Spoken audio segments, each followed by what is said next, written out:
festival a 30 ans maintenant, 32 ans, c'est la 32e édition pour cette année. Et alors, voilà, festival audiovisuel, il n'y en a pas beaucoup dans la région. Le festival il se déroule à Aller, on est tout près de Redon, en Bretagne. Et ça fait une trentaine d'années que ça dure.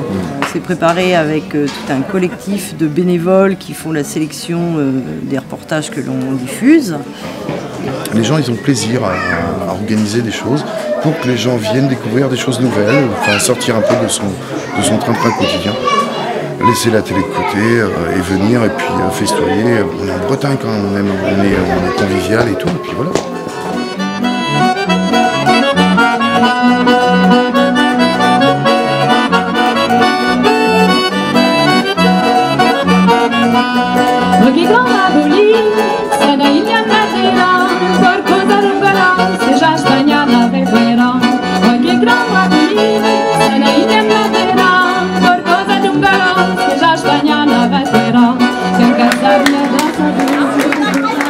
Nouveau festival, nouvelle date, nouvelle région. Du coup, cette fois, on se déplace en Bretagne pour le festival Itinérance.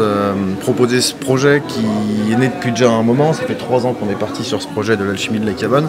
Et c'est enfin la première sortie du film officiel, on va dire. Il a déjà fait des projections particulières, mais jamais en festival. Donc là, on se retrouve pour une première. Le film en sortie. Pierre, le personnage du documentaire, qui est lui aussi en sortie, qui suit le film.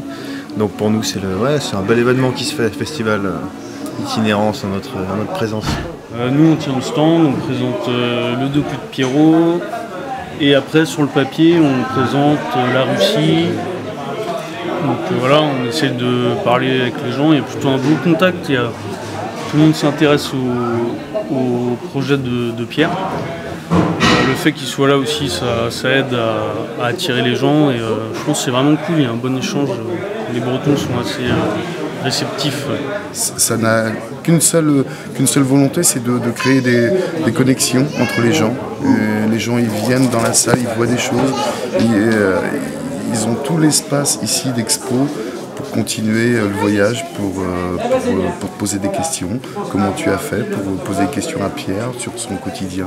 Et voilà, on voyage, ça caille au mois de janvier, on a envie de partir à l'extérieur, mais on échange, voilà, et c'est une petite virgule qu'on se donne dans l'hiver et puis on part.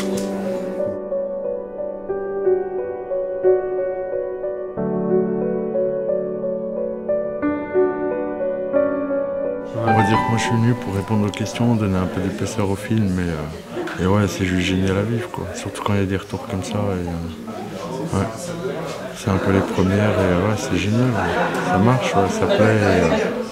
On me l'aurait dit, j'aurais pas voulu le croire, mais non, ça touche, les gens sont touchés, et ouais, c'est un tout. On va dire qu'on n'est pas en terrain conquis, mais en tout cas, tous les organisateurs du festoche ont été vraiment séduits du docu et surtout par la philosophie de Pierrot. Donc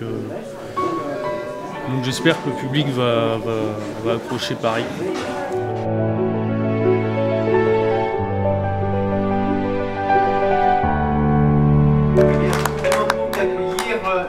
Léo, Max, les réalisateurs, et Pierre, notre philosophe stoïcien. Ils sont là tous les trois, merci. Déjà, encore merci. Ouais, c'est super pour nous d'être là, c'est la première fois que le film passe en festival. Donc ouais, un grand merci d'avoir une salle si remplie, d'avoir le bonheur d'être toute l'équipe ici, Pierre y compris. Léo, c'est ça? C'est Léo, ouais, c'est ça. C'est Léo, c'est Pierre et c'est Max. Voilà. Je regardais le film, j'en ai profité jusqu'au bout, et ouais, l'engouement de toute façon, il est dedans. Ouais. Non, c'est porteur.